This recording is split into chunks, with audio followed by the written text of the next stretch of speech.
Hey there guys, welcome back to Skirmish Miniature Gaming. Thank you for joining us this evening. 24 hours late, unfortunately. It's been a very busy end to the week for me. And therefore we've had to push back the stream from Sunday night to Monday night this week due to Stargrave, filming, editing and all that kind of stuff. And I've had a lot of work on over the weekend. So yeah, but hey ho, we're here. We're ready to chill with some hobby and chat. We've got plenty of things we can chat about, and I'm going to be building some of the new versatile Explorer Society box set that we've been sent. I've had this stuff for a little while now that Weird Game sent us, so I wanted to be able to do a bit of a vid on it and show you guys what they are and start sort of build some of that, I suppose, which is should be pretty cool. But good to see lots of you already in the chat there, and excited to see that you're all with us. For anybody who's interested in Stargrave, I did put up a post on community page and Facebook yesterday, just to say that Stargrave would be live today, the first battle report, the showcase battle report, and that was not a lie. That is the truth. Once this live stream has ended, I will be clicking go live on the showcase battle report for Stargrave. So if you're looking forward to that, guys, do hang on after the live stream is finished if you want to check out that battle report straight away, because it will be going up. Super excited for you guys to check that one out. The reason it's taken a lot longer than I wanted to actually go up is because it's been it was a much longer report than I thought it would be to edit. So it's just under literally a couple of hours long, the report is, because it's not only is it showcasing the game, but the actual game itself ended up lasting quite some time. So hopefully it'll be worth the wait, because there is quite a bit of content there to watch. So hopefully you guys enjoy that when it actually properly lands. Yeah, let me know, guys, that you're watching in the chat. Great to see some of you already joining us. Sorry, we're about 10 minutes late tonight as well. Also, Three Spires Gaming Josh, unfortunately, usually joins me on these. Isn't feeling too well tonight, so has decided not to join us, but that's not a problem at all. I'm always happy enough to do these on my own anyway, but it's always nice to have somebody there with me. But I don't expect Josh to join me every week, and if you're not feeling well, it's best to leave it. It's the same with me with these things. But all the best to Josh. Hope he gets better. But I can see we've got Anax joining us. Welcome, buddy. Good evening. Didn't even know there was a show today. Well, there you go. Yeah, like I said, we've had to push it back to tonight. And hopefully a lot of people can check us out tonight and join us. So brilliant stuff. And David said switched over to my mod account and ready for duty in Calgary. There we go. Al's joining us as well, Studio L. So SMGL. Good to see you, pal. Thanks for joining. And I'll see you soon in the studio as well, because we are back soon for filming. So loving it.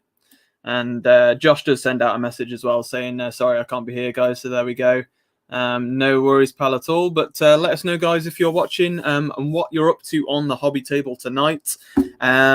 This is my evening. Pa-pow! Ka-chow! Pa-pa-pow! There we go. So if some of you might be interested in Malifaux, some of you not, but I've had these for a little while. They sent them to us. The new Explorer Society, but more importantly, the versatile box sets have now been released. So these guys can be, so obviously if you're not familiar with Malifaux, you have kind of like your factions, if you like. So you've got kind of like your 10 Thunderers, you've got your Explorer Society, which is the newest faction, your Resurrectionists, that kind of thing. Got numerous gremlins, but each faction now has a versatile box set that you can use with any crew. So any warlord that you use, any master, you can take these with them. So I've unboxed this, and that's what you get inside this one. So it's usually only a few models that you can use for versatile, but they're a nice cheap thing to get just to mix into these things. So really, really nice. You've got Jessie Halliday, who I'm not sure, actually. I need to check the rules on these, but I feel like you can possibly use her as a master as well, but somebody can correct me on that. Bellhop Porter, he's really cool. So you got like these her sort of mechanical what do you call somebody who carries your luggage and everything for you? It's my English has lost me there. Porter, I guess. Yeah, that's what he is, Bellhop Porter. So and the Alpinist hound, mechanical hound there, look. So there we go. But they're nice little sets, to be fair. I've been looking forward to being able to do this. Obviously with Stargrave, with we had Pariah Nexus. I haven't had time to dig this out and do a proper vid for you guys on it. So there we go. And obviously I've put on the title of the video as well, first thoughts on Stargrave, because like I say, there will be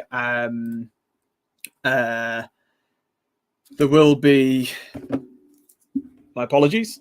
Yeah, there will be a video going up tonight. The first battle report, showcase battle report for Stargrave, will be going up after this live stream tonight. So I will give kind of, if you guys want to know anything about how the game plays, it has been filmed, played. Obviously, it was a lot harder for me for the first one because I had to play both crews. That made it a lot longer to film, but yeah, it just happened to be that this particular battle went on for quite a while. So not complaining. I'm sure you guys won't because it's been overdue. So there we go. And Ruas is joining us as well. Cheers, pal. Thanks for joining us. And thanks to Three Spires, Josh. Thank you, buddy. I didn't have to do that just because you're not here tonight, but thank you, pal. Has sent in a £5 super sticker. So thank you very much, buddy. Anybody who does want to super chat and join Patreon, things like that, it always really helps the channel. You can do that through the $ under the comments, guys. Big up. Thanks so much to Josh for that.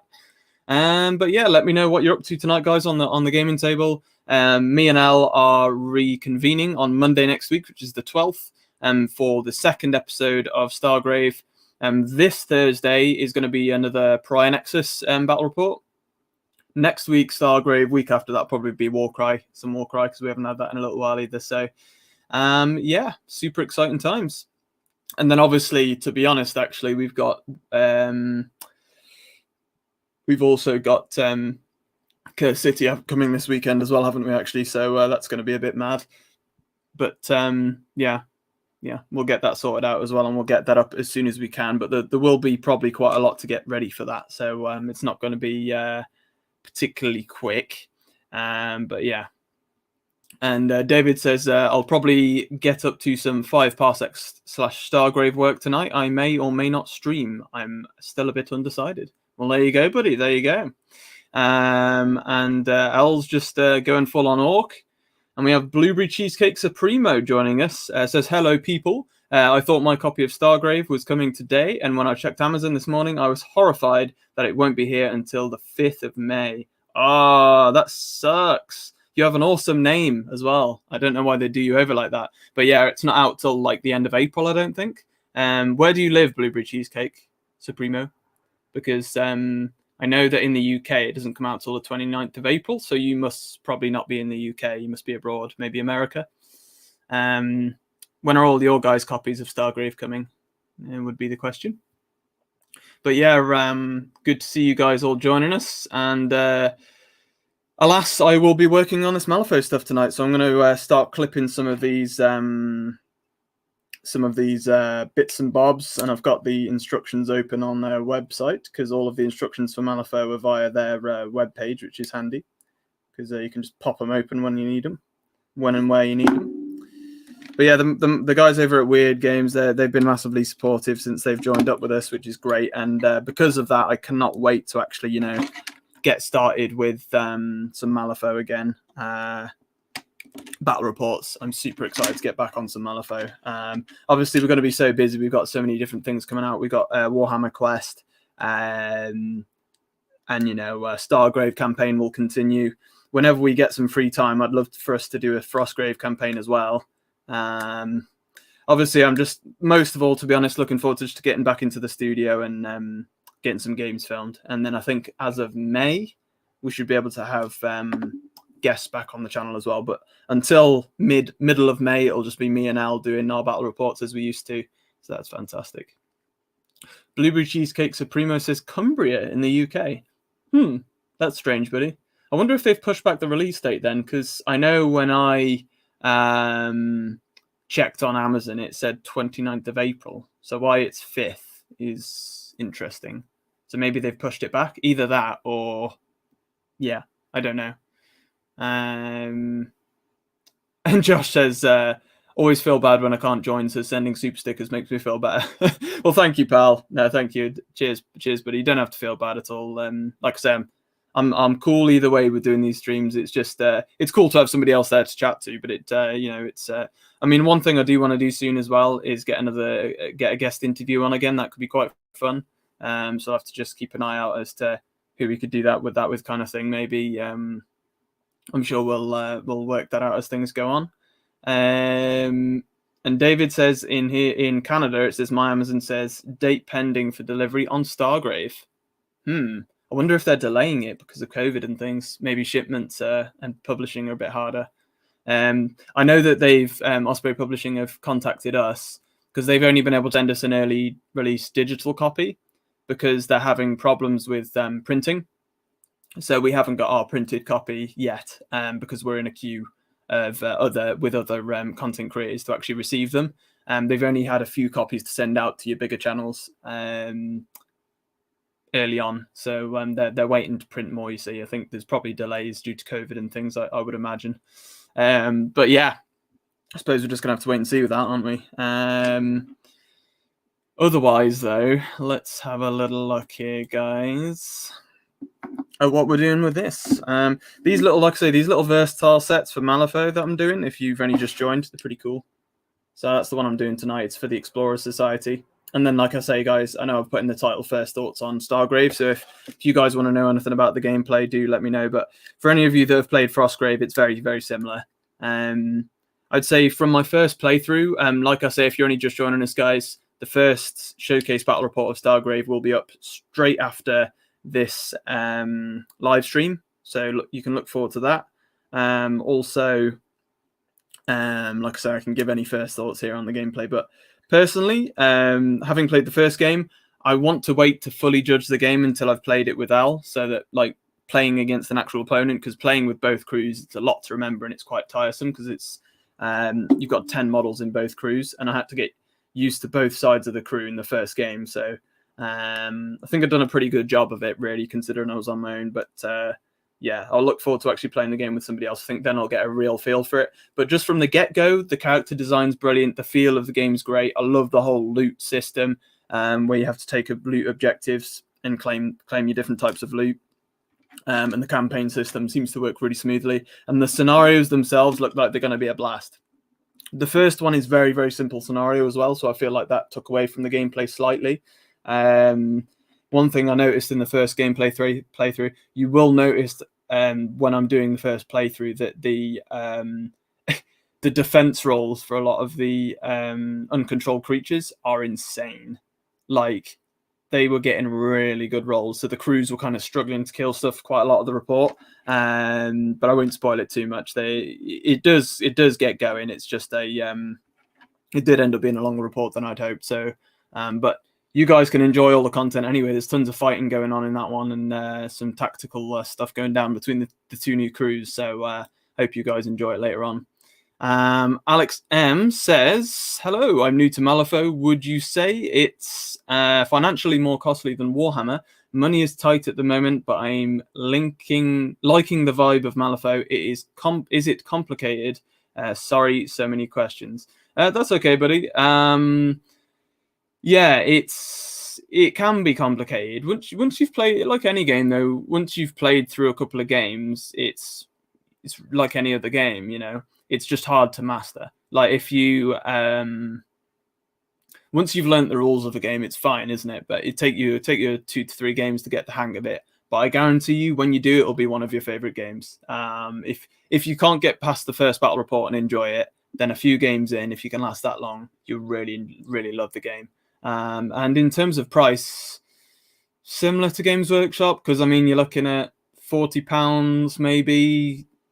$60 for a starter set, if you like, for your specific crew to be able to play a game, and maybe even less than that.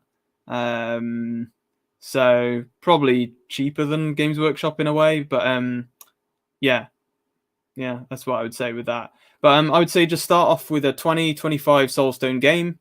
Keep it simple, which is, you know, low point costs for your crew, just to get used to the core rules, because one of the hardest things with Malifaux is keeping track of all the individual rules for your fighter cards, and all the different effects that they have, and trigger effects and things like that. That's what I found hardest with Malifaux. So if you just start off with a few models on either side, that's the easiest way to do it. And of course, if you do know anybody with Malifaux, and it can be hard to find players, but if you do know somebody in your local area who you can meet up with to learn the game, it can be a lot better. But yeah.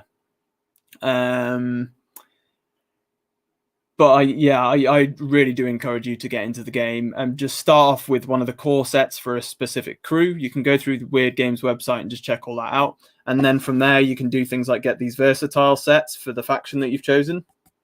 And to add to the crew, usually crew box sets also have an expansion crew box set as well to that specific crew. So you can always go for that as well. So yeah. And James Dyson there says, would say Malifaux can be absolutely cheaper than Warhammer. Average Warhammer army would get you an entire faction in foe, and you really only need a keyword or two to start. Exactly. So my point exactly there. So yeah, I would say in first and second edition, it was not quite so easy to get into Malifaux. The way the box sets and things they didn't do any real starter sets or anything. But certainly for third edition, they've now released core box sets for each crew and expansions to those core sets, and they're still releasing more and more now. And now they've done these versatile box sets as well to add to that. So it makes it really easy to get into. You just pick your favorite crew, your favorite master from a specific faction, and you just go from there. And I've already said my thoughts on suggestions for getting into the game. So yeah. And he says he's looking at getting into McMooring. Cool, man. That could be cool. But yeah. Looking forward to getting back to some foe, and that is why tonight, like I say, I am doing a bit of gluing together this little set. So yeah, interesting times, good stuff. I thought I hadn't done anything on Malifaux in a while because we've had so much new stuff going on, and obviously I can't. It's just a game that's impossible to play by yourself. You can't play solo through it. I mean, it's hard enough to play some of the games I have been like Warcry, Kill Team against yourself kind of thing, but I can make it entertaining enough and interesting enough. But man, it is difficult anyway. Let alone something like Malifaux where you know your opponent's hand, so it doesn't make sense. It's very different. Your hand has to be very secretive, and it plays a big part of the game. So yeah, that's all I'd have to say on that, really. And James makes another great point as well. The app for Malifaux is super handy as well, for getting used to the rules, and it's totally free. Has all the rules for the models and includes the rulebook PDF. Great suggestion by James. It really is super handy. Just so that the app is free to download. Just type in Malifaux on your app store, and it should pop up.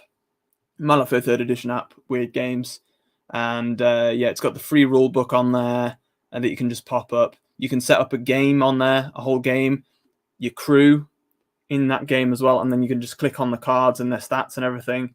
Really, really handy. You can keep track of wounds and everything on there. It makes it super easier to learn the rules to play the game. So great suggestion by James there, without a doubt. But yeah, guys, great to see you here tonight. What are you working to on the hobby table? That's always what we like to know here on these Hobby and Chat live streams. Do let us know. Like I say, I am building through the Wonderlust versatile box set for the Explorer Society. So once I've got these built, I need to finish off painting the Explorer Society crew that we got sent. I'm ready for when we get to play Malifaux again.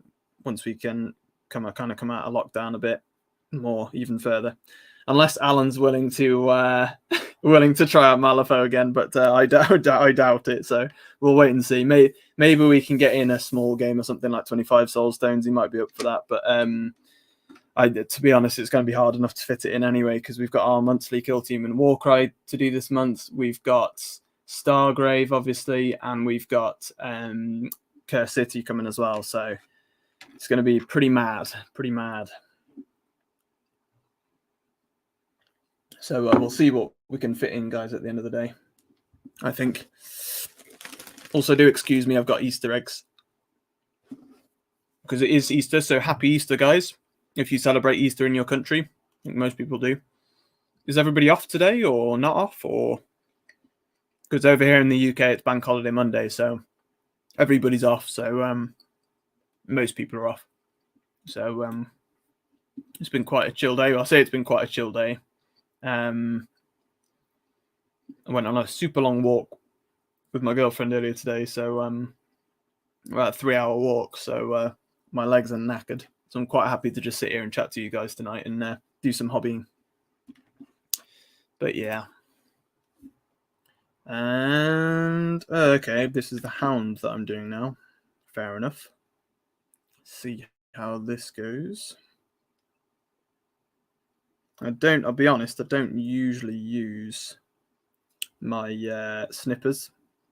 I usually just I'm lazy. I usually just cut straight onto my board, but it makes a loud banging sound, and it's going to make it uncomfortable for your guys' ears on the stream, especially if you're wearing headphones. So I'm using the snips.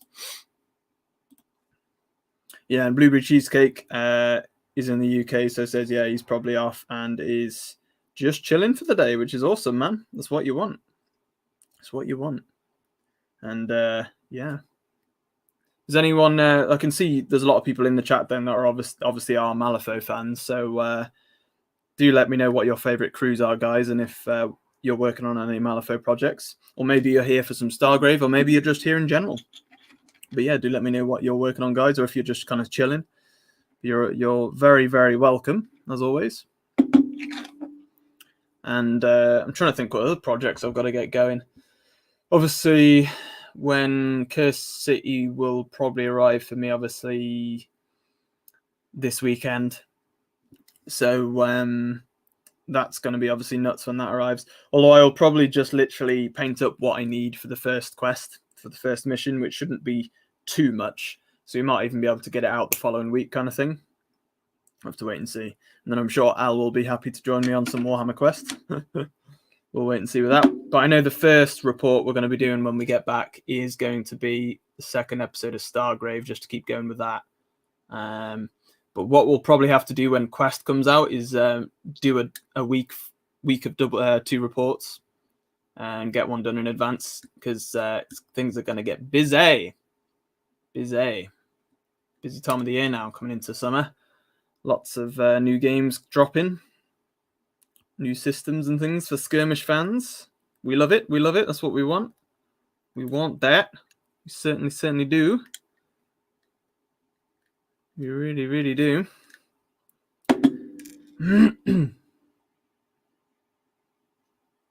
And David says, I'm off by coincidence. We don't usually get Easter Monday off. Schools get Easter Monday off, though, so my daughter is hanging out. Fair enough. Hi, David's daughter, if you are there. I didn't know how it works in other countries, because usually in the UK we have bank holiday Mondays, which is what our royalty basically puts down as days off. So that's one of them, is Easter weekend generally. But yeah, it's pretty cool. And David says, I haven't played Malifaux, but I love the minis. The minis are I think they're my favourite minis, actually. Games Workshop does knock it out the park for me nowadays. They do some fantastic minis. Although I will say some of their newer big monster models I'm really not bothered by. But even some of the smaller models are just the detail nowadays. You can't not love it, really.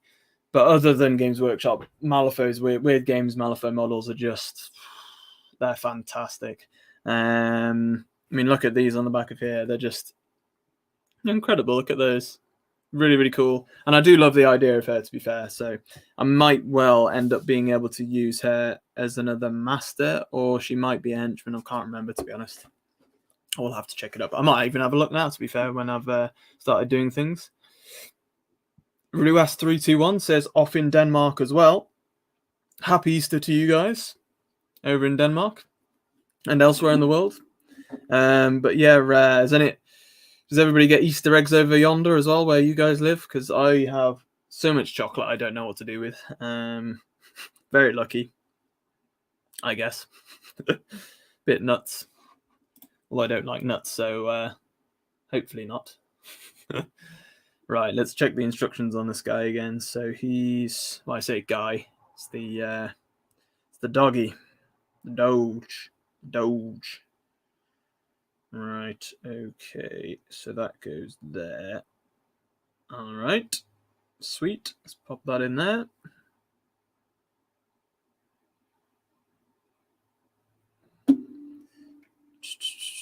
But yeah, I'm excited for you guys to see the Malifaux report and see what you think. Sorry, not Malifaux, Stargrave report. Well, I'm also excited for you guys to see some more Malifaux, but we'll get there. I really badly want to use an Explorer Society crew on the channel, so I'm super excited for that when it eventually happens. But yeah, we shall see. We shall see. We'll get there.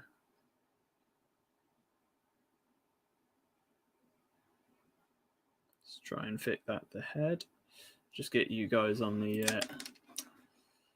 There we go. Put you guys back on screen instead of looking at the instructions. And Al says I'd be willing to try again with the Malifaux. But yeah, he does find it hard with the cards and the rules. It is quite hard. Lots of numbers and things. And Ruas says, "Yup, we went chocolate egg hunting with the kids. Too much chocolate." That's awesome. I'd definitely do that for my kids if I had kids. One day when I do have kids, yeah, definitely. It's got to do the Easter egg hunt. I remember when we were younger, we used to, especially, I don't know if they do it in your guys' countries, but over here in the UK, you get these nets, these little chocolate nets full of chocolate coins, the golden chocolate coins. And there used to always be lots come out around Easter time as well. And my family, my parents used to hide them around the house, so we had to go find them, and the reward was getting chocolate coins, which is so fun. So I'll probably end up doing that with my kids when they're older. Yeah, I always remember doing that. That was like a tradition on Easter. And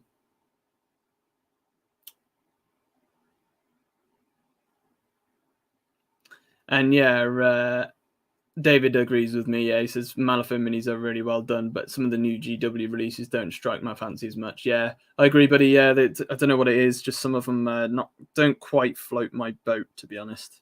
Some of the new stuff, it's a bit too over exaggerated. I guess you could say would be the thing. And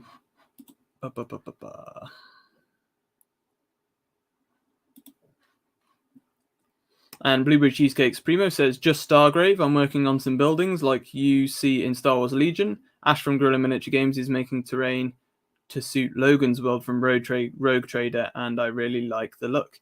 Yeah, I've seen that he was working on that, buddy Ash. Yeah, it's going to be interesting to see what he does with that, isn't it?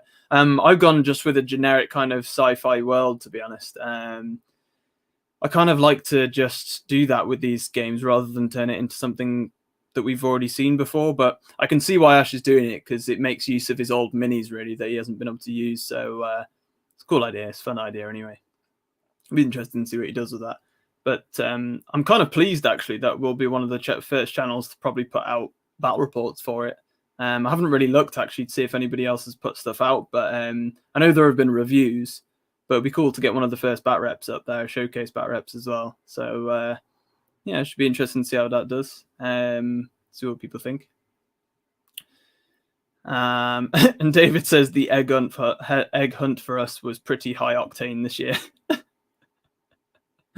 That's amazing. Was it like a Mad Max egg hunt? All shiny and chrome. Yeah, I love it. Loving it. We've got to go full on with the egg hunts. We hide eggs in the garden and use net baskets to pick them up. So funny with the kids. I'm stealing that idea, mate, when I have kids. That's amazing. Oh, that was Ruas. Sorry, not David that said that. Oh, that's amazing. I love your guys' Easter stories. Keep them pouring in. I love it. Brilliant stuff. And David says, I'm proud of your Stargrave hustle. Yeah, mate. I realistically, I probably, given how busy I ended up being last week with my actual normal working life, we had a lot of business. So realistically, it would have been good to keep prepping it last week and have filmed it ready to edit this week to put up this Thursday. But it's just the way things work out, and it's not the end of the world. It was just a few days later in the end, and you guys will still get your normal battle report the end of this week as well. So Thursday this week, so it should be fine. If you want a bit of insight as to what's happening later this week, it's going to be Prior Nexus Kill Team Battle Report, and that will be the new Death Watch rules. So that'll be interesting. Byron L's Death Watch Kill Team for that versus Tyranids, because that was our Patreon member voted for game this month. So excited to see what kind of happens there. Yeah, should be pretty awesome. Then obviously, like I say, Stargrave going up tonight after the live stream. And what else was I going to say? Yeah, we'll see where we go from that. And either next week, or probably not next week, but the week after, we'll probably have a double battle report, because we'll end up having Warhammer Quest and Warcry in 1 week, I should think. And the other thing I'm going to suggest to Elle is, I don't know if you guys have seen, but they're doing a few. I think there's a few new quest missions as part of the is it Quest of the Everchosen or Curse of the Everchosen campaign for Warcry that they've been releasing for free every month or so. And they've done some that have tied in with the Warhammer Quest, the new Warhammer Quest, Curse City. So I'm thinking we might do a select mission from that new campaign thing, like a narrative mission, with the Warhammer Curse City rules, and just do a cool bat rep on that. I think that could be good fun. I think that could be pretty awesome. So I'm looking forward to that. But we shall see. We shall see indeed. But yeah, I enjoyed Stargrave. I mean, like I say, it was difficult having to try and play both crews, but I think I'm really going to enjoy it when me and Elle start playing. I think there's going to be some good banter and some good laughs. And I'm going to speak to Elle a bit later on after this stream as well, more about crews and all that. And you can have a little look at the rules as well. So, yes. Awesome stuff. Looking forward to it. But yeah, we're getting there. We're getting there with lockdown in the UK. It's getting a bit better. It's getting a bit better over here.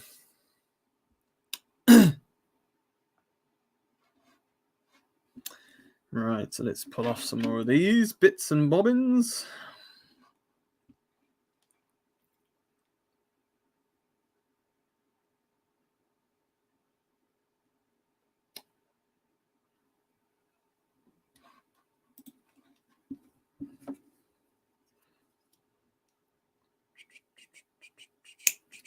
But yeah, I can't wait for you guys to get a hold of Stargrave as well, so you guys can start posting pictures of your crews and your games and things when that gets going as well.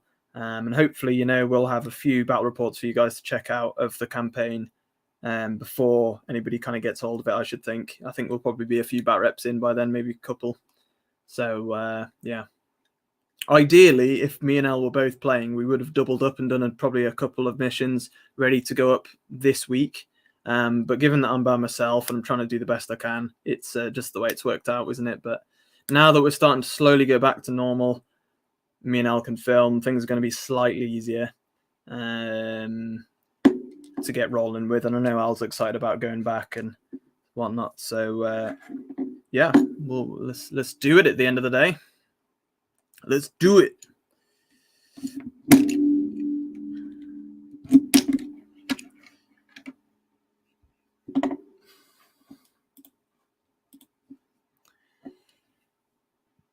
And David said, I decided I could wait for Curse City since I have enough on my plate. As long as I get it before it goes out of print, I'm good. Yeah, I mean, it sold out, didn't it, apparently? Even on Games Workshop's website, which is, you don't see that often. I think Indomitors was the last one, as far as I'm aware, that sold out like within an hour or so of actually putting it up for sale for pre-order. So, I mean, obviously that's a limited run, so it'll be back for pre-order or whatnot, or after release they'll put more on. But wow, I wasn't expecting that, to be fair. I didn't know it would be that popular, but I can't really remember what Blackstone was like. Probably quite similar, I imagine. So, yeah. And like I say, I was always quite sad that we never got to cover Blackstone when that came out, but we launched the channel kind of just after they released Blackstone, so yeah, it was unfortunate. But Stargrave's very exciting for us as a channel because it's one of the first games it's not the first game we've managed to get early, to be fair. We have had a couple of others, but the first kind of big release really that we've got early access to, which is big for the channel, and it's great for you guys to check it out and for us to be able to put it out there at the end of the day. Really, really does help.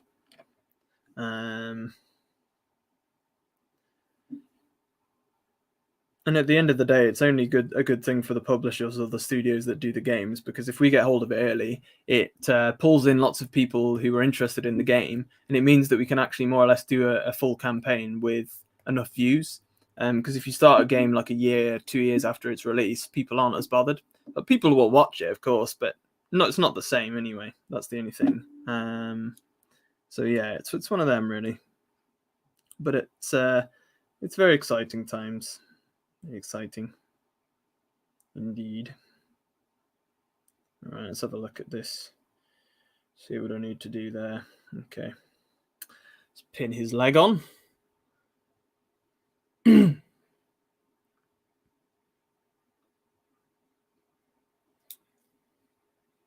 And David says, I think Curse City has a bit more relatable content than some of the Age of Sigmar stuff. Yeah, I think probably so. You know, vampire killers, you know, form your fellowship, go and hunt vampires and the undead. Why not? Go for it. Yeah, I'm excited for it, actually. Usually, I'm not super excited until I get the set for most things, unless it's something that I'm actually really super interested in. But most of the time, as soon as I get hold of the set for anything, it was the same with Prior Nexus. I had no interest whatsoever, but my excitement level went up a lot further when I actually got hold of the set and started building it, painting it, and getting ready to play. And I ended up actually still really enjoying it. I still think it's pretty poor value compared to a lot of the things they've done, but you know, it's I thought it was still good fun anyway. Good, worth getting if you were a fan of Arena, and certainly if you were a fan of sorry, if you're a Kill Team fan, and certainly if you were a fan of Arena, then it should be right up your alley. But yeah.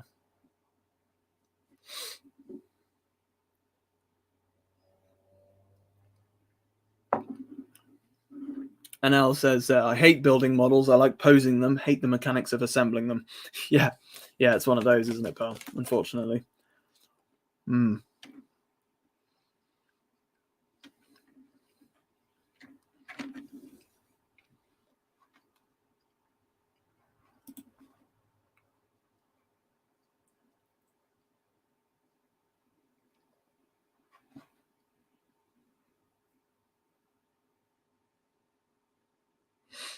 Yeah, the one thing I will say about Malifaux models, they are very fiddly to build. They're quite difficult to build, but that's because they're so detailed. But other than that, they're fantastic detailed models, and once you get them fairly well built, totally worth it. Really, really are. This little goat type model, thought it was a hound actually, but it's actually a mechanical goat. How awesome is he? He's super cool. That's hilarious. He's so funny. Totally worth it.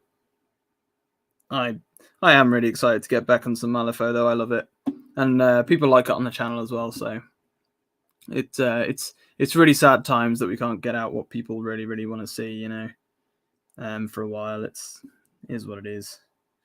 The most gutting thing for us was the fact that Weird Games got in touch with us, started sending us lots of cool stuff, and we couldn't even use it when they sent it. It's so depressing, really. But you know, we're getting there now, aren't we? We are getting there. What's everything like nowadays in everybody else's countries? Are you guys fairly settled now and coming out of lockdown, or you in lockdown still, or are you in a stage of it, or what's the situation? Local lockdown, or do let me know, guys. I'm always interested to know how you guys are doing in your own countries, because this is obviously a worldwide platform. So, you know. But as I said, me and Al are back in the studio next week. So it's exciting times over here. We won't be able to have normal guests as well for a while. It'll just be me and Al, which is, you know, it's better than just me. But yeah, it's still a bit gutting that we can't have lots of people around, you know.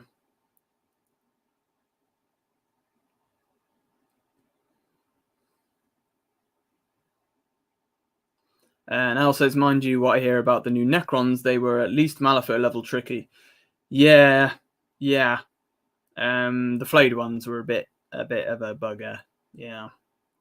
Yeah, he says flayed ones. Yeah, the flayed ones were not great. They were very fiddly.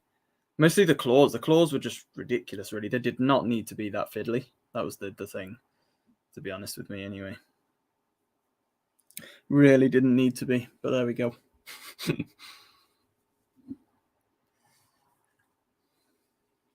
I'll just wait till his back legs dry a bit, and we'll go from there. Should be fairly balanced. I really like these models, actually. They're super cool. I just love the lore behind Malifaux as well. Some of the crews and the lore behind them is hilarious. Yeah. And Ruas says everything is opening up here. It's nice. That's really cool to hear, man. I'm really pleased about that Denmark are getting ahead of things. In the UK from Monday, the 12th, it's all unessential shops open and businesses, which kind of includes us because we're not really a profit business at the moment per se. So we're allowed to technically reopen the studio with just me and Al anyway, but not for guests yet, not until middle of May, because in middle of May, that's when you can mix up to 6 people indoors from different households that's not related to a business. So that's when we'll probably start asking people if they want to come back in to play other games and things. And I'm planning probably to do a Malifaux bat rep for as soon as we get a guest in the middle of May. So we will get that sorted. But yeah, we shall see. We shall see. And that'll include Warhammer Underworlds coming back to the channel. It will include Malifaux, multiple games that we haven't been able to play for some time to be able to come back. I mean, now that me and Al are back in the studio, we can churn out a ton of games for you guys anyway. I might try and do some double week battle report weeks to try and get things going a lot more.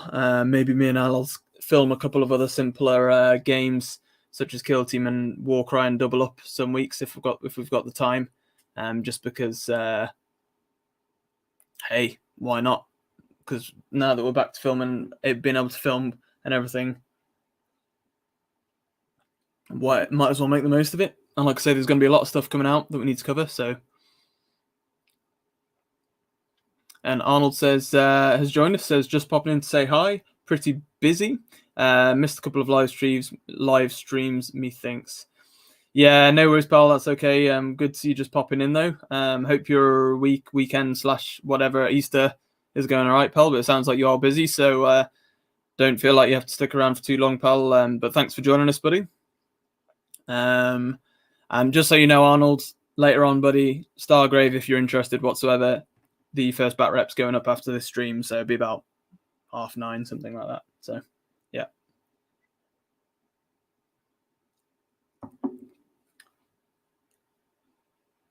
And David says, I think the only things closed now are kids' physical activity stuff and other people's houses.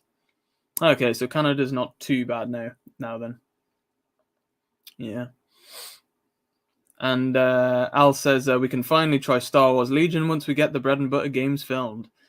Yeah, that's true as well, mate. Yeah, Star Wars Legion as well. That's on the list, isn't it, to get done? Just mad how many games we've got backed up, really.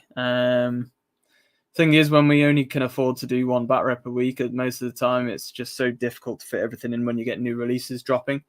It really, really is.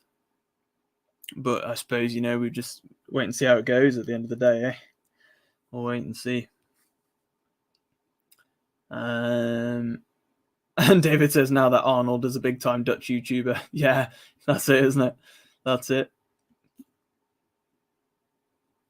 Yeah, his channel, Arnold's doing all right, isn't he, to be fair? Good stuff. Good to see. I like to see people getting involved in the YouTube community. It's good. It's good. Certainly is.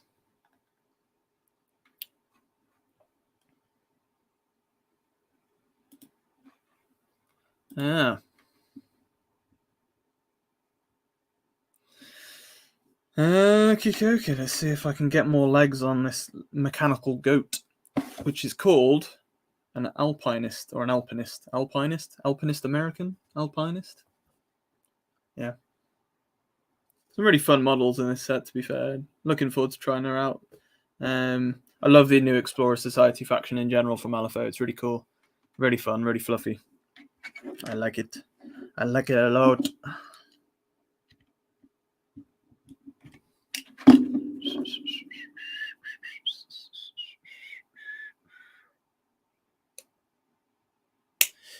But yeah, there's always many games that I could put on the list for us to film and play, but we just haven't got the time to play what we do anyway, let alone at the moment, at this stage that the channel's at anyway. Obviously I'd love it to be full-time job and super high quality with really expensive equipment and, film as many skirmish games a week as we can, but reality is reality, guys, at the moment. But we're getting there. We're getting there. We will get there, guys. We will get there.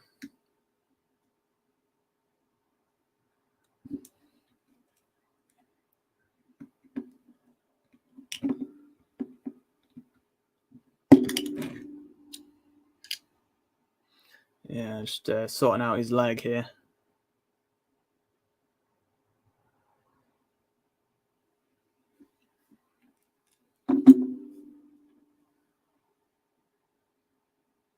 Okay.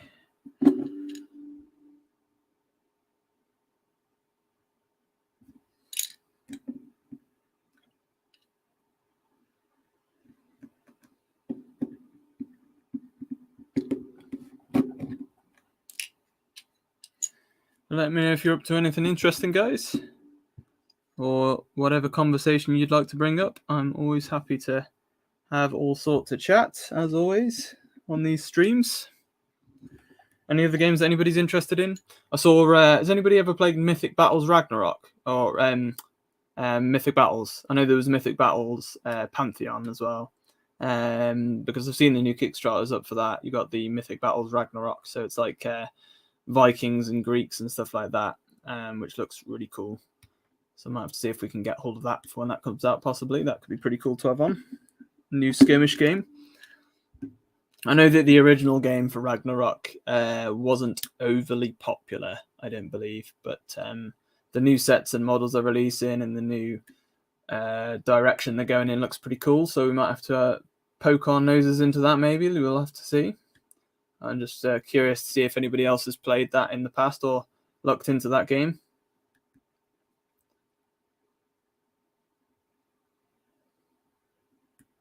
Curioso. And at some point, to be fair, I'd like to film another game of Bushido as well, actually, with an opponent, because that's another one that I had to do by myself, so I'd like to actually get an opponent in for that. So be excited for that as well.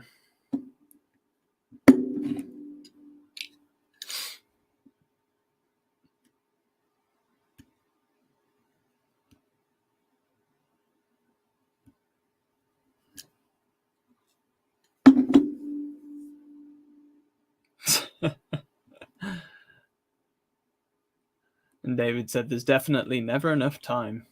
Yep, say that again, buddy. Blueberry Cheesecake Supremo asks, the most important question of all, is water wet or does it just make other things wet? But surely that just means the same thing, because if water's wet, then it would make other things wet anyway. So that would be my answer, is that water is wet. Because if something's... it doesn't make any sense. Ignore me.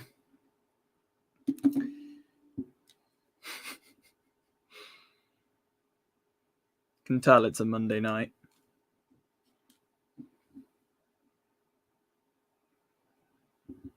Right, this guy's starting to come together. He's nearly done. Holy moly. Holy moly. He is nearly there. His stumpy little legs. Bless him. Okay, let's see if we can get you there. Oh god, these are really fiddly though. That's that. Worth it when they're done though. I think Elwood can attest of that as well, that they are a bit hard fiddly to build, but when you get them done, they're worth it because they're really, really nice models. I think David said the same as well. That very nice models for Malifaux. Worth your time. Without a doubt.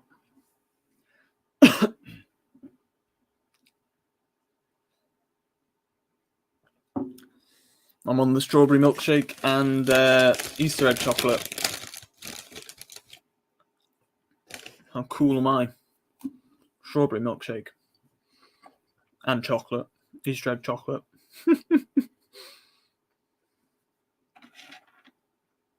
Level up.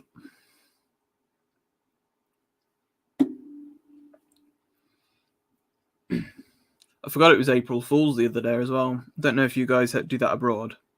April Fool's. 1st of April. Is that a thing in America as well? And elsewhere? Before midday, you have to try and trick somebody. Did anybody get any tricks in? I didn't manage to. I forgot about it. I should have done something for the channel, shouldn't I? I should have put up Stargrave episode 1. And I've just have made it an hour of something random.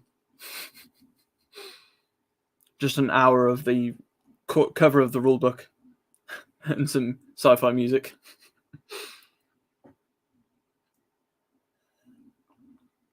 With April Fools.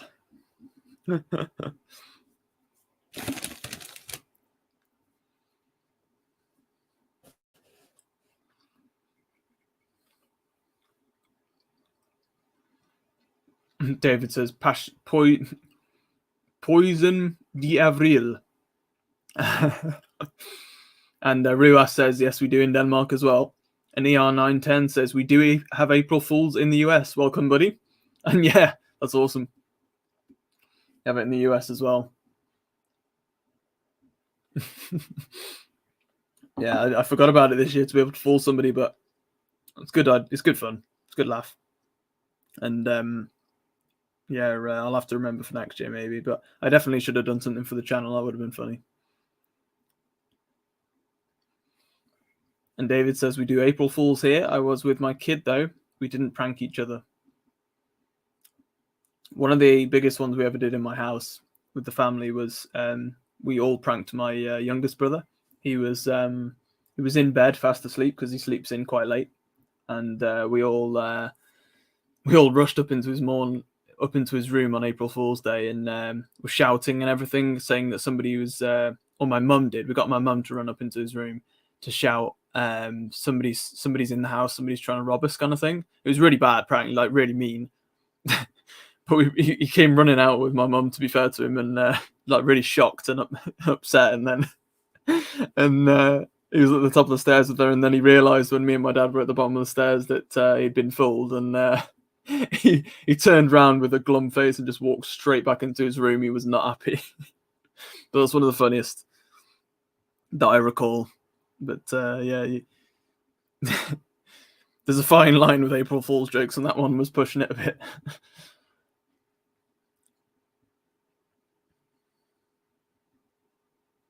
And ER910 says, I haven't done an April Fool's prank since high school. I know, man. It's like, hasn't been for a while. And Ruas321 said, I love Volkswagen's prank, renaming the brand to Volkswagen. The stocks rose with 16%. I didn't know that one, mate. That's really funny. That's really good. That's hilarious. And ER910 says, I like the Primaris Lieutenant, the movie trailer from Games Workshop. I was working all over Easter weekend, cleaning out a new restaurant locally, ready for it to open with our business. And because I was working so hard all weekend, I didn't get a chance to look at anything online. And I think it was last night I saw that people were talking about this and that it was still up there, and that Games Workshop had actually put up a post saying, yes, it was an April Fool's prank, but glad you all enjoyed it anyway. So I haven't actually seen the trailer ER910, but that's pretty cool. Good, fair play to GW.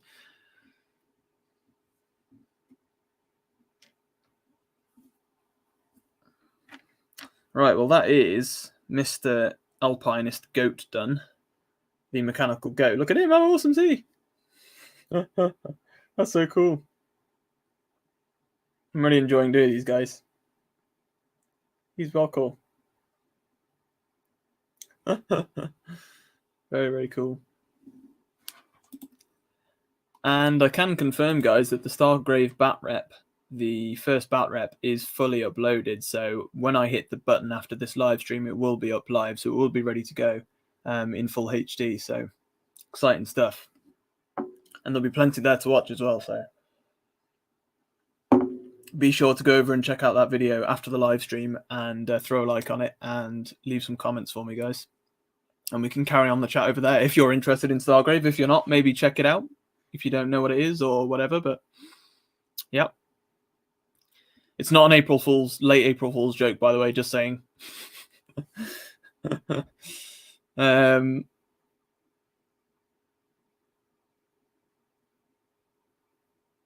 And Al says, years ago we had 2 black cats sisters that looked pretty identical, so we always put one in a red collar and one blue. I swapped them. My wife was like, it's like they swap personality, lol.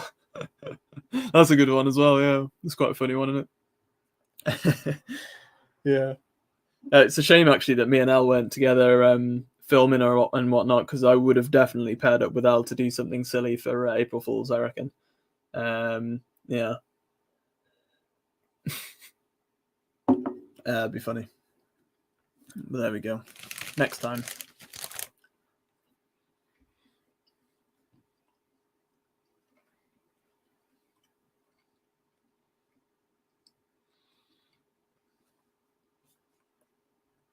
Right, now that the goat is complete, ER910's like, woohoo! And I'm guessing that's in respect of Stargrave being ready, and not the fact that my goat is built. But this is the most important thing, is that the goat is done. So I hope it's that. But probably not. I don't blame you if it's not. But I also do, because he's awesome. Yeah, there he is. He's on the base. All good.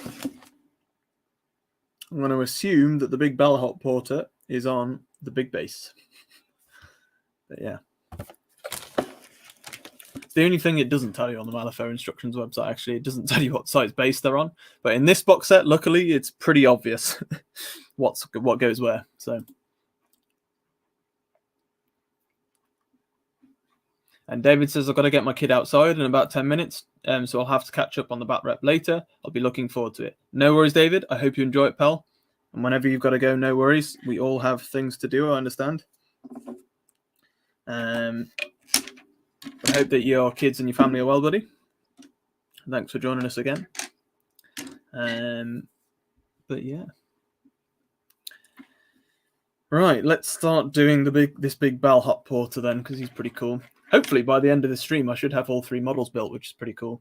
And then one of my projects over the next few weeks will be to paint all of my Explorer Society stuff for Malifaux and get that out there. So next week's, next week, the Sunday Night Live, if I have Warhammer Quest by then, I'll do that on the hobby and chat. If I don't, I'll do more Malifaux. So, yeah. We shall see how that goes. And Blueberry Cheesecakes Primo says, I told my dad that the first TVs ran on gas. he was confused for a few seconds until me and my mum started laughing. That's hilarious.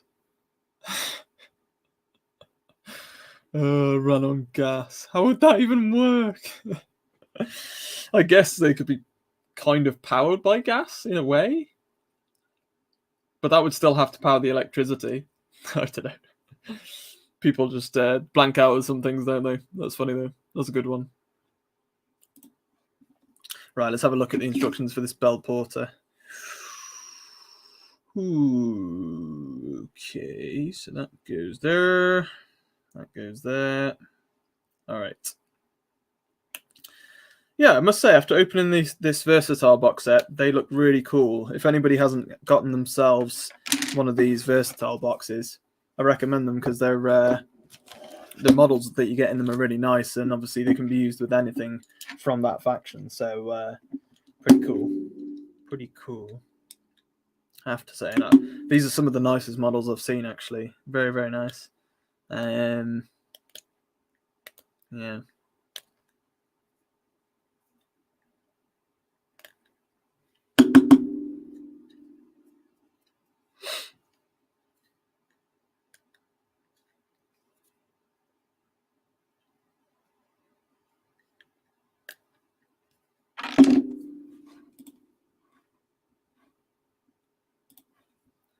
Right. Doing his big backpack first.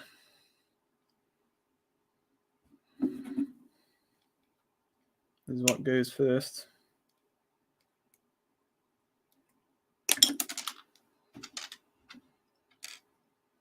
But I'll have a look in a minute as well, guys, what these actually what you can actually use her as, because I can't completely remember, if I'm honest, what she's I don't think she's a master. I feel like she's second in command kind of thing, like a henchman almost. But I'm not sure. She may actually be a separate master, which is really cool. So I will have a little gander in a minute. Where are we? Weird games, Malifaux.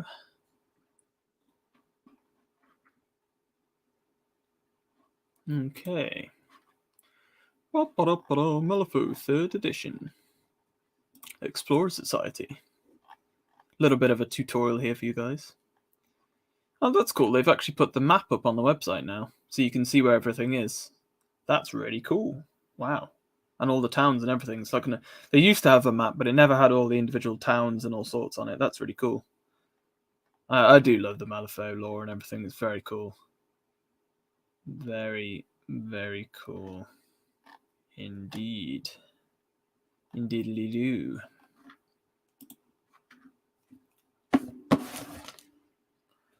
So naming him Jesse Halliday. See if I can search it anywhere. Can't seem to find it on the normal one.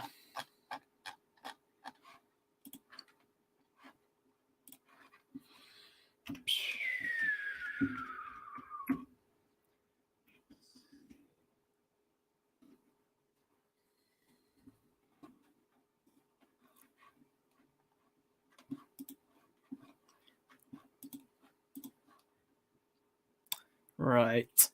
Okie dokie.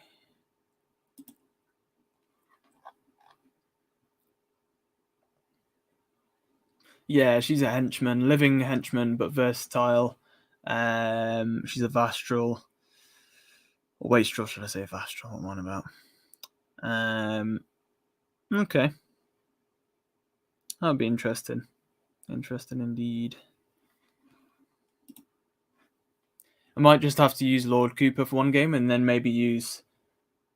I think you can make non-master models the leader of the actual crew. So maybe I can use her as a leader anyway at some point. That could be quite cool. I have to read through the rules again for Malifaux. It's been a while, but I do like her, and I like these robots and stuff. I must say, very, very fun, very cool.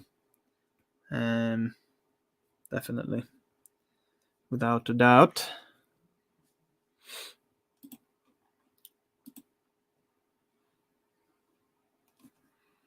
Okay.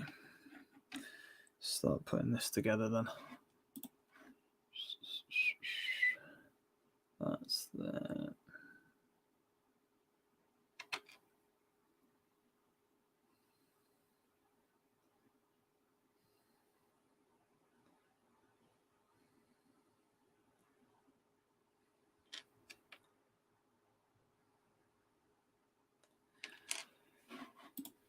If you have any other topics or anything else you kind of want to bring up, guys, feel free. Also, any thoughts on Stargrave that you want to ask about how the game plays, or anything, to be honest. Malifaux, anything like that, I don't mind. Saying that, I haven't played Malifaux in a while, so can't really say much about the new Explorer Society stuff. I can't wait, though. Cannot wait for that.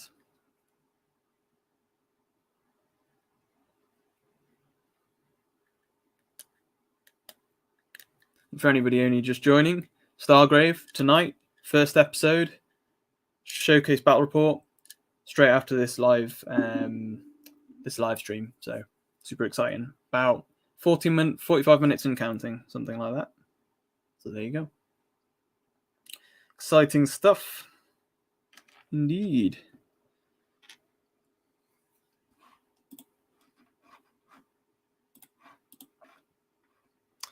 Alrighty, that's that. Let's nick another one of those.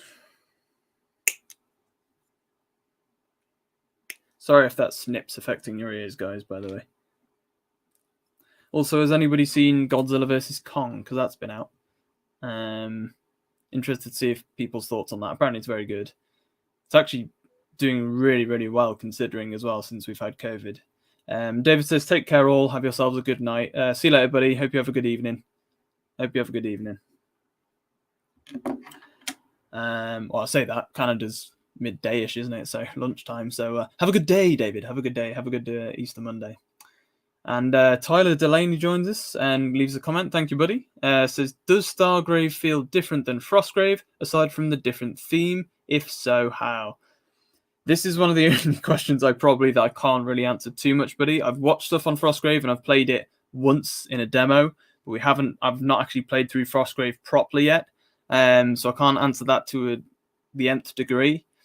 There are reviews out there already, though, where some people who have played Frostgrave have put down the comparisons, but to my knowledge, the generic gameplay and everything is pretty much very much the same. There's a couple of extra mechanics that have been thrown in to change it up, but otherwise the feel of the game and how the game plays and everything is pretty much Frostgrave. The thing that I have been saying about the game as well is that Stargrave is a carbon copy of Frostgrave because that's what people asked for. So people have been asking for years for Joseph to do, who's the author, which you'll probably know, to do a sci-fi version of Frostgrave because people like the rules. So that's pretty much what he's done. He's obviously just tweaked a few things to obviously suit the sci-fi setting and whatnot. But otherwise, I can't really say too much more than that, buddy, without getting stuff wrong in terms of what exactly the things that have changed from Frostgrave. I really wanted us to be able to play it and play through it on the channel, a campaign of Frostgrave before Stargrave dropped. But Stargrave came up way quicker than we thought it would, so we didn't get a chance to in the end, unfortunately. And we're still planning on covering some Frostgrave at a later date, but it will definitely be pushed back now quite far because new releases are always going to be the thing that jumps on the channel, aside from the regular stuff like Warcry, Kill Team, that kind of thing. But yeah. And Blueberry Cheesecake Supremo says, what music has everyone been listening to on the run up to Stargrave? I've been on a bolt thrower binge. Right, Blueberry. I have a Spotify playlist that I've named Stargrave whilst I've been building, painting, reading rules for the game. And it's just a mix of sci-fi score lines. I love listening to score lines anyway. I do it whilst I build and paint anyway and read new rule books and things. But I have a whole playlist that dedicated to just sci-fi score lines. So yeah, just kind of sci-fi aura music really, which has been pretty sweet. Just very relaxing sci-fi music to be able to listen to whilst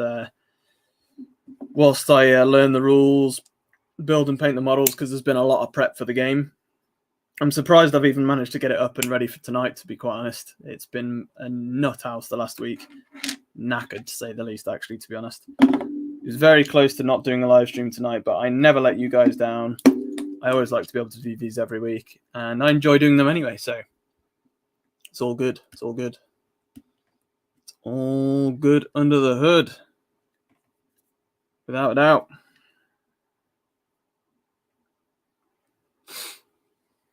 But yeah, I'm super excited for you guys to be able to see it. But yeah, what have you guys been listening to in your prep for Stargrave? Because I know I do that for a lot of things. To get in the mood for certain games, I did it with Bushido. I built together an Oriental Japanese samurai music scoreline playlist, literally. And it just got me in the zone, got me wanting to learn the game, getting excited for the game. That's how I get pumped up for them.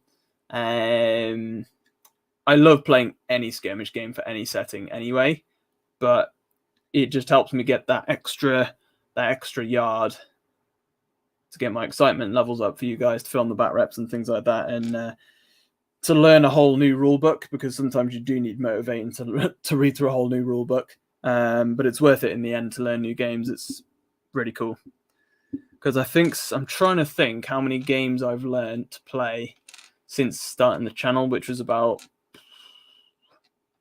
I want to say a couple of years now we've been going, so maybe just under that. So how how many games would I have learned? Maybe it's got to be 20 odd games already that I filmed on the channel. Probably more than that, actually, realistically. But yeah.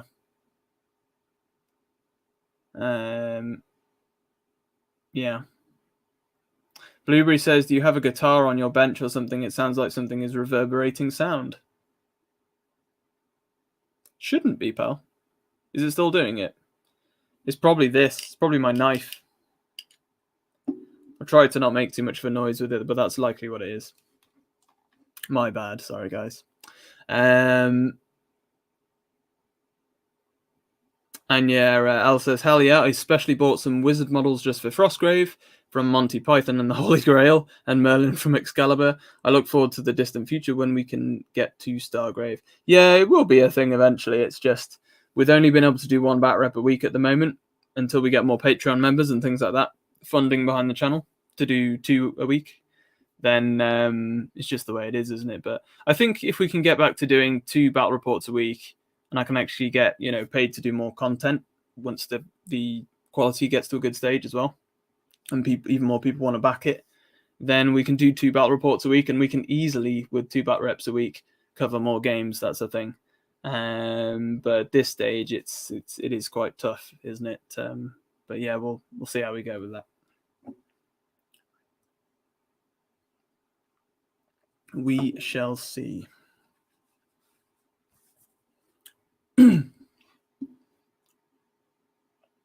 Let me know, guys, if there's still this weird reverberating sound or if it's okay now.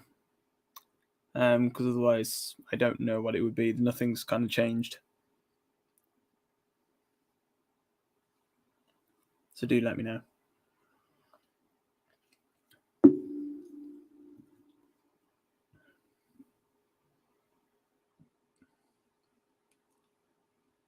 Do let me know.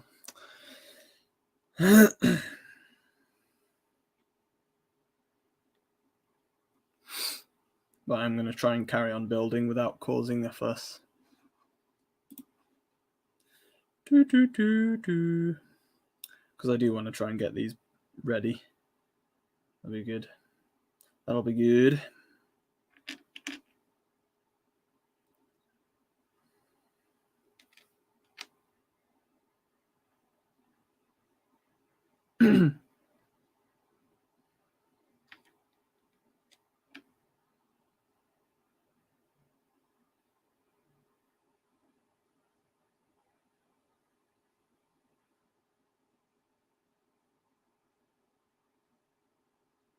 Ah, that's what it is. Just realized something. Okay. Fair enough.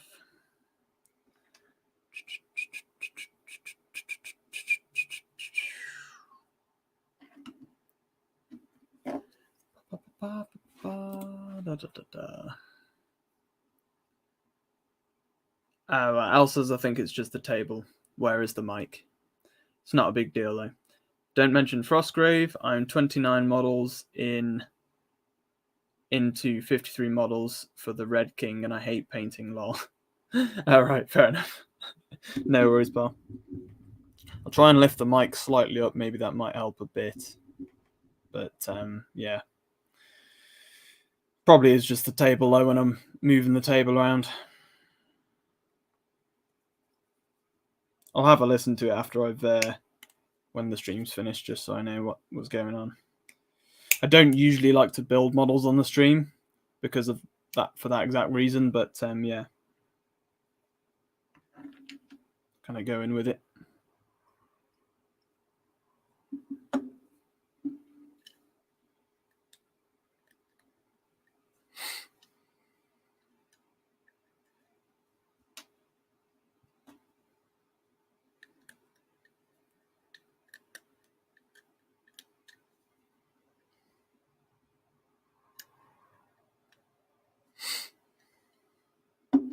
Just sorting out his backpack, the porter.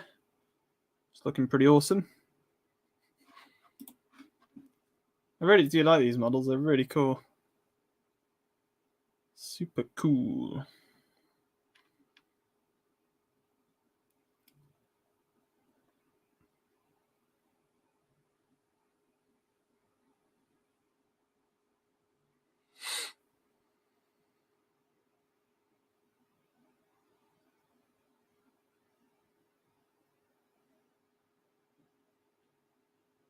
There we go. That's that.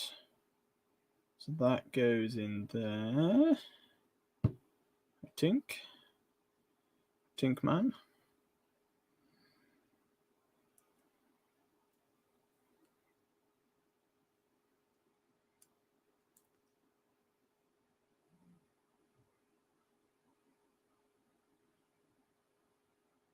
Okay.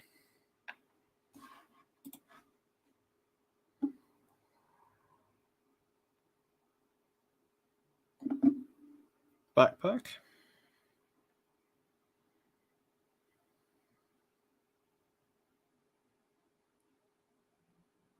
There we go. It's a bit difficult to put together, that one. Just trying to work out on the problem is all the kit's not numbered, so it's a bit of a weird one. Some more Easter egg buttons. Num num num.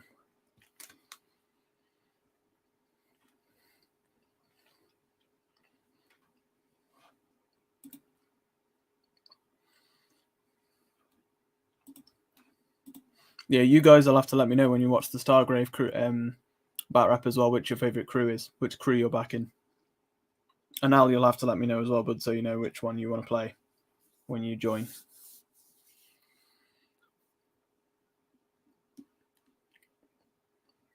Interested Guy asks a very fair comment. Why do you say you need more patrons in order to film more content? You make it seem like it's a job sometimes instead of it being for fun. It's a good question, buddy. Time, to be fair. How can you expect people to film more than one video a week realistically when it's your hobby? Which I think that's a fair thing to say, is it not? It's if you're doing anything more than one battle report a week, I don't think people realize how much time goes into making one bat rep. When you're in a full-time job, you only have so much time, dude, to do it. Especially when we get all these new games, you've got to read up a whole new rule book and learn all of the rules, with no help anywhere because nobody's shown the game yet. For example, something like Stargrave. So you're learning it. At this stage, for me, it's a hobby. But of course, most YouTubers dream, and they're lying if they're telling you that it's not. Just being clear on this, and being as transparent as I can, because I do like to be. That most will want to would love to make it a full-time thing where they can give you more than one video a week. And when I first started out, I tried to do 2 battle reports a week, and just realized that I just did not have the time to keep up with it. So realistically, I had to cut back. All right, okay. So Interested Geese says, you have a job also. Yeah, man. How do you think I live? How do you think I survive? Just to let you guys know, right, I'm going to be super transparent here for you guys, just so that people actually realize. And don't feel like I'm having a go at you or anything here, Interested Gear. I completely understand, and this is why it's so hard a lot of the time to put across why we're so eager to get people to back it if you enjoy it and you enjoy the content and you want to see more of it. Because I'm going to be super transparent with you here. At the moment, through YouTube, doing maybe 2 videos a week because I do a battle report and sometimes maybe a review or like an informational video a week because those are fairly easy to do. For those 2 videos a week from YouTube, about £60 a month. That's what, $100 in the US? Then you've got Patreon. What's our Patreon at the moment? I'll go straight to it for you. Let's have a look. 22 patrons, $149 a month. So in the UK, that's what I'm getting for that. It's about £100 a month. So £100 plus, what did I say before? £60 a month. So realistically, guys, somewhere between £160 to £200 a month. If we're being realistic, there's no chance you're doing anything with that kind of money a month. That goes straight back into the channel at the moment. That's why it's a hobby. So the targets that I've set up on the likes of Patreon are realistic targets for me to be able to go part-time in real life jobs and work, to be able to make more content for the channel and focus more on the channel than my real jobs. Jobs being plural, I have multiple jobs. I don't consider this as a job at this point in time. It's a hobby channel. I'll be honest with you, when I first started out the channel, I was eager and definitely wanted to push it hard and obviously try to obviously get as much support as we could. But when I look back at it, the quality was obviously not there to ask for that kind of level of support anyway, and there was just no chance that would have happened anyway. We're certainly getting there now, don't get me wrong. Like, the channel's certainly growing, and that's that. But yeah, that you're obviously not going to... Blueberry Cheesecakes there says £50 a week is nothing. Exactly. That's YouTube. That's YouTube. So even if you get... So the way YouTube ads work, right, is based on views. So to be fair, when we start to get newer games, so for example, Stargrave, my guess is it's probably going to hit 1,000 views the first episode in 2 to 3 days. That's my estimate, right? If that happens, you probably get about £2 off that video. That's about it. And yeah, Blueberry Cheesecakes Primo says you'd need loads more to make it full time. Exactly. But the aim is, so I think on Patreon you can take a look at the targets and things like that. I think the next Patreon target is something like $500 a month. And then by the time we hit that, the views on the YouTube videos will, and bear in mind I'll be doing 2 battle reports a week as well, so the YouTube funds go up very slightly. So then you'd be looking at $700 a month. That's much more realistic, right? That's something where you can say, I'll go down to 3 days of work a week, and then the money through the channel will be able to fund the rest of my week, the days that I'm having off to do the channel from that point onwards. And that's realistic. So I hope that you can see what I mean by that, interested G, or G. And that's kind of explained it. I didn't really want to be that transparent, but I don't mind it, because what is there to hide anyway? It's all there. It's all there on Patreon for you guys to see anyway. The only thing that people don't really understand is YouTube. I think people think that you get a few thousand subscribers on YouTube and you're making lots of money from it. It's really not. It's tough. Like, the last week, for example, I've been busting my ass trying to get Stargrave ready for you guys, when realistically, I'm not going to be earning anything from it. It's just to try, and the only passion for me behind the channel is that I enjoy it. I really want to see the channel do well, because there's nothing like it out there. So that's what drives me. Yeah. And Blueberry Cheesecakes Primo says, my sister pays £800 a month on a flat in Cambridge. There you go. Real life, guys. It sucks. And yeah, Cambridge is expensive. It is expensive. So yeah, just a bit of insight there for you guys anyway, to do with kind of what goes on money wise with these kind of things. It's we're far off from me being able to do that, but yeah. And Blueberry says, you sound like you're in the south. No, we're Midlands based, buddy. So Telford, I don't know if you where that is in the UK. So just west of Birmingham, about an hour west of Birmingham. So I've got a mix of accents, to be honest. Mix of north and south. But I did live in Reading for a while, which is obviously just west of London. So I've probably got a little bit of southern in my accent, but yeah. Yeah. But yeah, it's much more expensive down south, obviously. Yeah.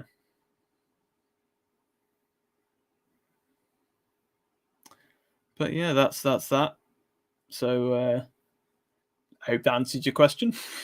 But I do get that you didn't realize that I had a job as well. But yeah, it is unbelievable, really, the number of people that kind of just assume that you're because, for example, you guys will know that I put up a video quite some time ago now saying that I needed to cut down the amount of content I was doing in the channel because it just wasn't worth the time in the end.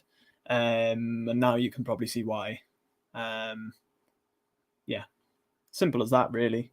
But yeah.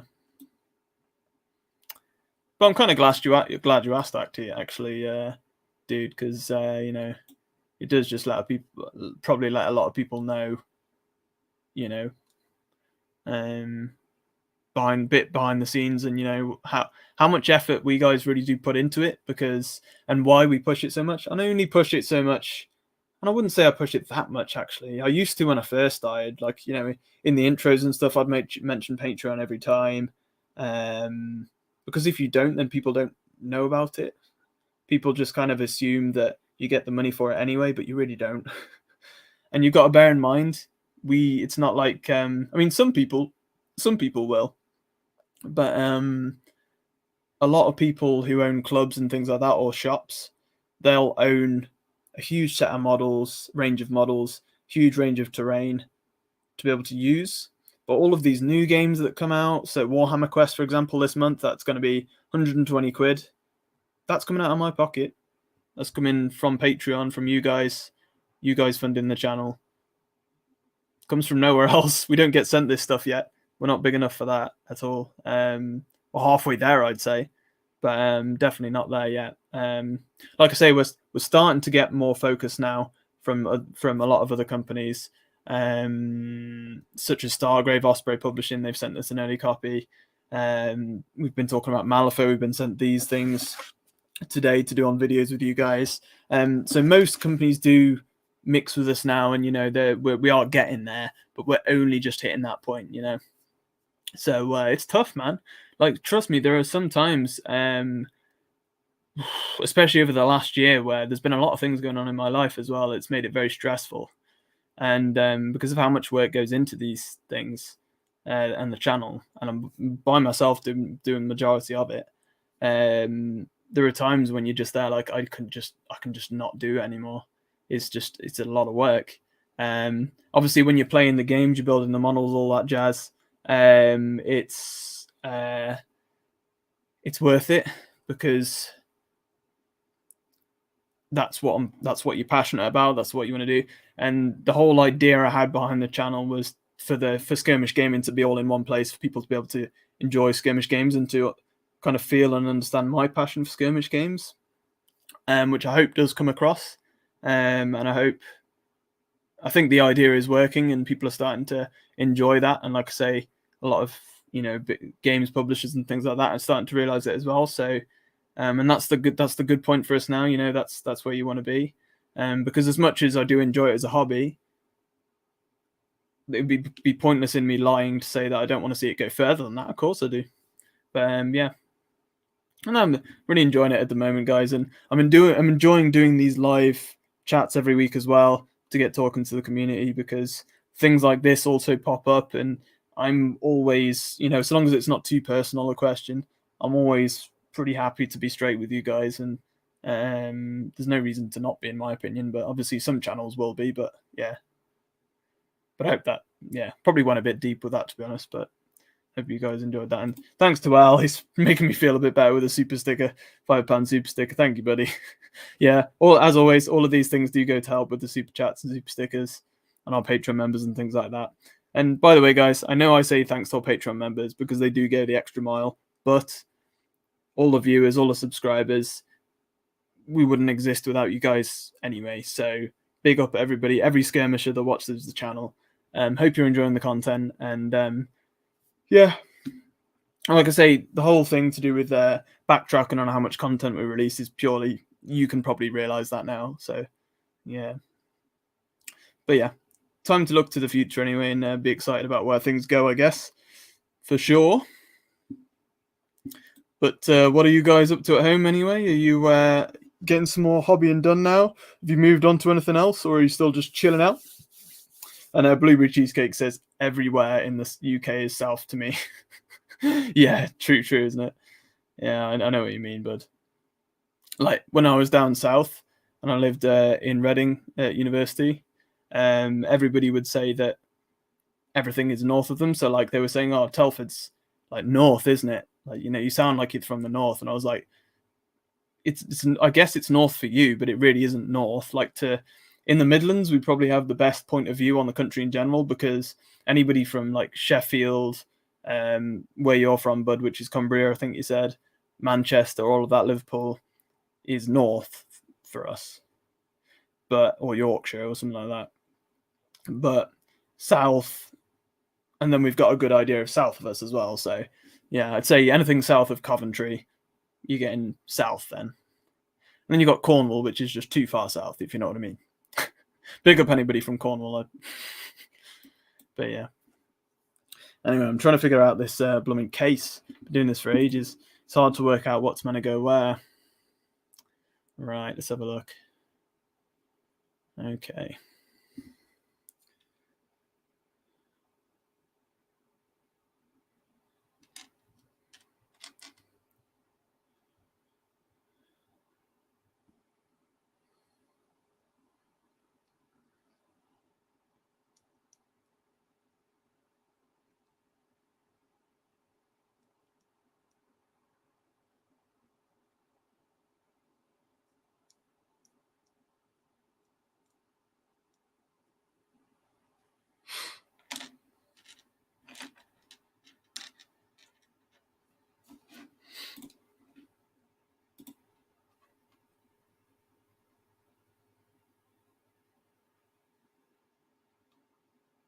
And Blueberry Cheesecake Prima says I'm about 30 miles from Scotland. Well, that is about as far north as you can get, but isn't it? Before you're like, what is it in Game of Thrones that they say before you go beyond the wall? I think that's how we refer to it in the UK. That is, I was going to say Cumbria is about as far north as you get before you hit Scotland, isn't it? So, yeah, you're not quite a wildling, but you're there, you're close, aren't you? Yeah. An interested Guy replies, says that was a very blunt question, so sorry, but good to know. Just working on painting my plague bearers at the moment. That's okay, buddy, don't worry. You know, it was a bit out there, I didn't expect it, but you know, like I say, I'm happy to answer things. I don't scare away from things. Like generally, a lot of people that comment on videos sometimes as well with like abuse or whatever, they'll expect me not to reply to things, and I'll reply politely. But if somebody is not going to be very nice to me, I'm not going to treat them like, you know, everybody else and just be normal with them, because that's not fair on me, is it? You know, I'm a person at the end of the day. But yeah, no, dude, the question was perfectly fine. I was just, you know, I hope you got the answer you wanted anyway. But yeah, working on your plague bearers, that's pretty cool, man. That's for Kill Team, isn't it? Because you're a Kill Team fan, if I remember right. I've seen you in comments before. I've always I've always said that I quite want us to get a Death Guard Kill Team for the channel. That'd be really, really cool. I think it's probably fairly easy one to build as well, because you've got the Space Marine hero stuff as well, haven't you? And all that kind of thing for Kill Team. We've got Plague Bearers, though, because I've got Nurgle for Nurgle Demons for Warcry as well. So, yeah, I've got pretty much minus Slanesh Demonettes is what I was trying to think of. Minus Slanesh Demonettes, I've got everything we need for demons for Kill Team. So we just need my voice is going now, guys. I just need the actual Plague Marines and stuff to make a Plague Marine Kill Team Death Guard. So yeah, very cool. Blueberry Cheesecake says, we live in constant fear of blue and white faced barbarians armed with bottles of Buckfast. Nice. Yeah. No, have you got any Scottish ancestry then, Blueberry Cheesecake, or you just happen to live up there now or something? Yeah, I still need to visit Scotland as well, actually. I've said it for years. Scotland and Ireland. I've visited Wales many times because we're just across the border from Wales, but beautiful country. But yeah.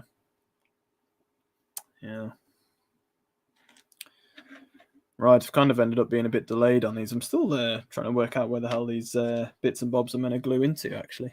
It's a bit of a pain, to be honest. Right, okay. See if that one works on that.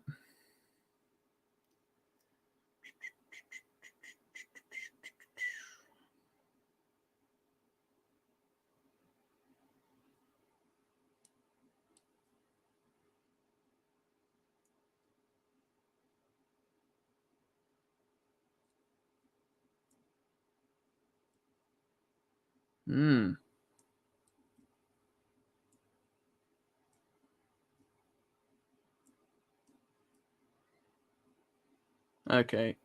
I'm going to have a little go at that later. I think it's a bit of a pain to do live. What a pain. I'll build his main body, I think. Thanks to Josh and Elle for super chatting tonight. They're super stickering it. It always does help. The one thing that really does help with YouTube funding is these new super chat features that we get now. We're doing live streams, to be fair, because it does mean that the level of funds that we get from YouTube does go up slightly each month when we get those. So it does help a lot. So thanks, guys, for that. Yes. But I hope everybody has enjoyed the stream tonight, by the way, despite that bit of deep chat at the end there. But I hope you guys also found that very informative as well, to be fair, because a lot of you probably don't realise, but yeah. And super cool, Stargrave first battle report, showcase battle report, live in exactly probably about 15 minutes time, ETA. So prepare yourselves, guys. I've literally just got to sort out a couple of bits on the video now that it's been uploaded, and it'll be up in 15 to 20 minutes time, easy. Yeah. So, but yeah, I hope you guys have enjoyed the company tonight. I've certainly enjoyed it. And will probably chill out a bit and finish building these guys, because it is a bit easier to do when I'm not streaming with you guys, to be fair, to just quickly build them up. But whilst I'm concentrating on the comments at the same time, it's a little harder. And Al says, woohoo, Stargrave, baby. Stargrave, baby. Indeed.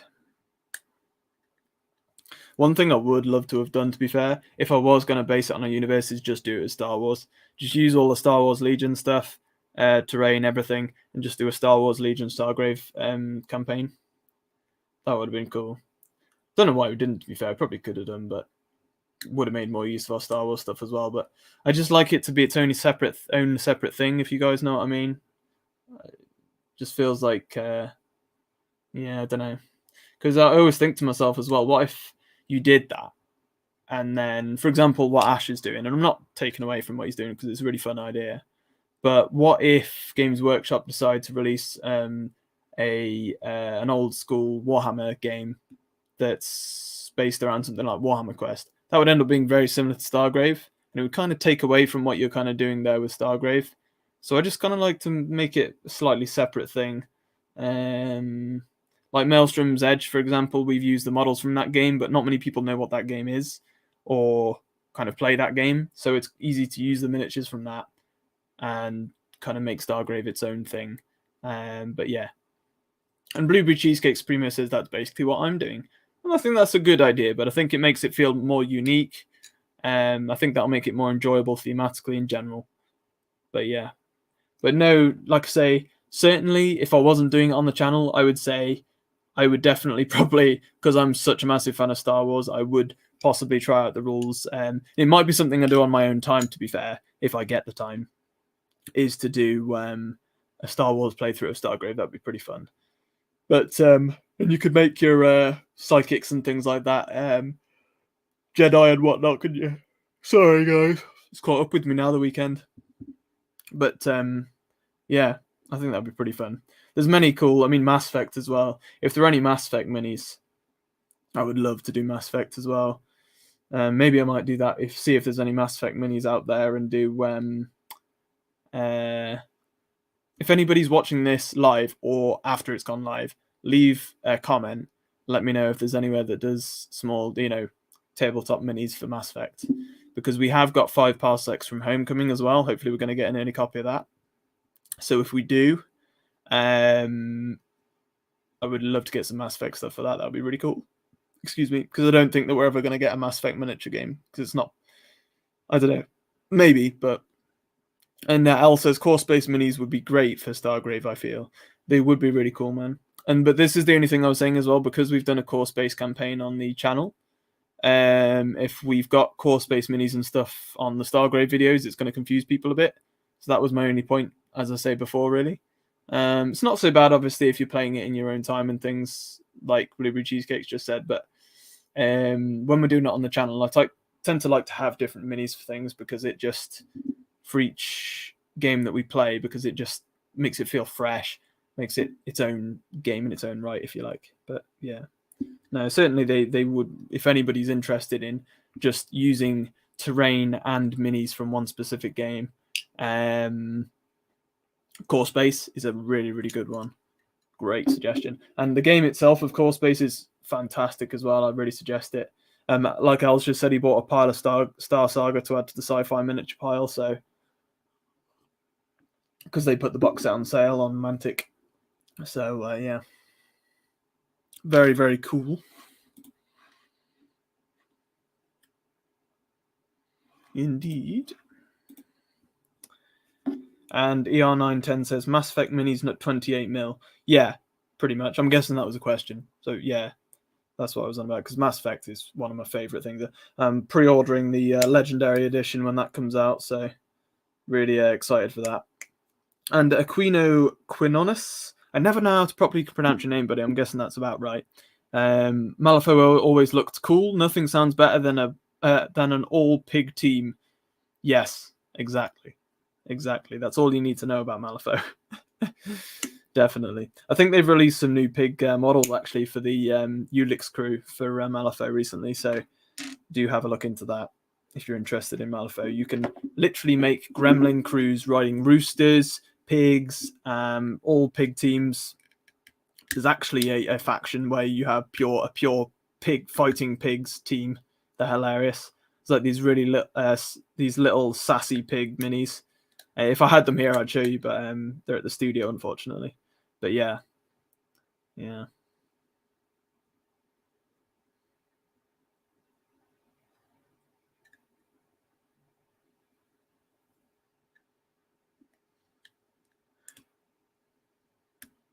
And also, anybody that's also wondering how we managed to afford a studio, on top of all that conversation we had earlier, we don't. It's just a space that we're lucky enough to have to use to film in.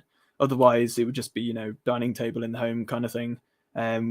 We do now have, after Patreon members funding and things, we have equipment that we can use to do better lighting and things that we can transport, which is why we have decent quality videos now. But, obviously, some of the bigger YouTubers and things that get lots of funding, they've got studios that they hire out, proper studios and all sorts like that. So we're lucky to have a space that we can use, but obviously it's, even Al will say, it's not, it's not like these like your Guerrilla Miniature Gaming, your Mini War Gaming, that kind of thing, where you've got like a fully kitted out studio ready to go to work every day, So nothing like that. But we like to call it our studio because we're very proud of it.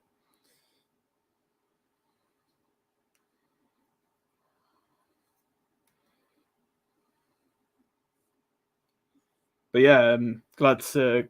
Do you play Malifaux then, or are you looking to get into it, or what's that? A lot of people tend to say, "Oh, I've always liked the look of Malifaux, just never really gotten into it." But I have to say, it's just. I think a lot of the issue with Malifaux is it's still getting wider spread. So, like, a lot of people always say to me, "I really like the look of Malifaux, but there's nobody in my area that plays it or at my club." But what I would say, and I always say it to people if you want a bit of advice, is there's groups on Facebook and Discord and different places like that you can join, where you can just leave a comment or a post on there and just say to people, I'm looking at playing in Malifaux, but there's nobody in my area. Is there anybody that's interested in playing or already plays that lives in this area? So I don't know, Los Angeles, California. I mean, it's likely you're going to have players there, but I don't know. Let me think. Blumin, Butthole City in Wakanda. I don't know. So random. But there we go, and that's exactly what I did when I first looked at getting into the game. And this is probably 2 years before I started the channel for Malifaux that I did this. And I got numerous replies about a club that was about half an hour to an hour's drive from me in Shrewsbury. Really great club, the Gatekeepers. anybody who's interested in Shrewsbury. Fantastic guys there, and a lot of them play Malifaux. Nobody else anywhere near me plays it. A club I didn't even know about.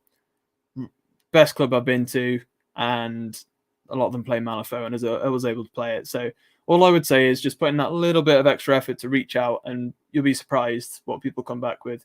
And I appreciate that some people live in the middle of nowhere, you know, like in Butthole City in Wakanda, you know, probably is out in the middle of nowhere. But you might still be able to find a club, or just even a person, you know, that's looking at getting into it like you are, that lives an hour away. You can meet up halfway or whatever, or plan out as you want to, and you can get into a game, whether that's Malifaux or another game in general that you're looking at. It's very, very doable. So, you know, just a suggestion there for anybody who's looking for people to play with at the end of the day, is what I would say with that. But yeah. But otherwise, I think we're more or less time there, guys. We're more or less all there. We're all nearly wrapped up and ready to launch some Stargrave as well. So thank you so much to Elle, whose super sticker is still up on the screen there, and to Josh earlier in the stream, who super stickered. It's much appreciated. It's always and Elle says, I've always wanted to move to Butthole City, Wakanda. So there you go.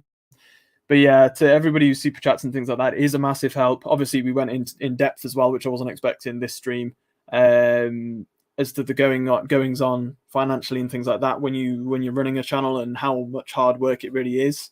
What I might do one day is build together a number of clips of me editing behind the scenes of what actually goes into filming things, and how much time goes into these things. Just put it into one video to sum up what we do behind the scenes.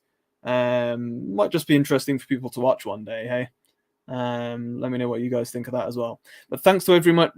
Get my words straight. My voice is going now, guys.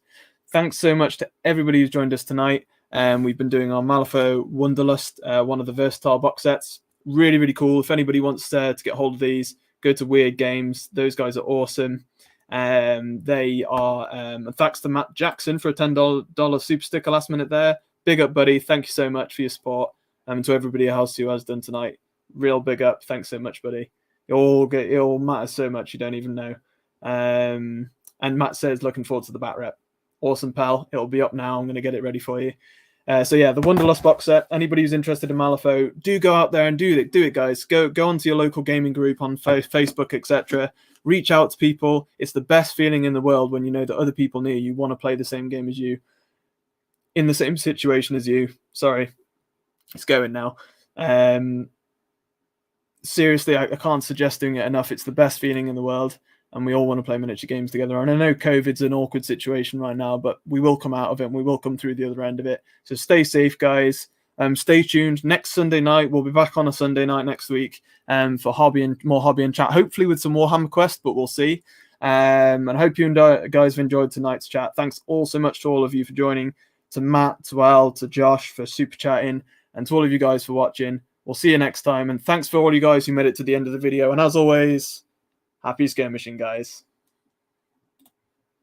Hey there, guys, thanks for watching the video. Please do throw a like and subscribe and hit the notification bell to be notified when any new content drops. We do one battle report a week covering various skirmish games.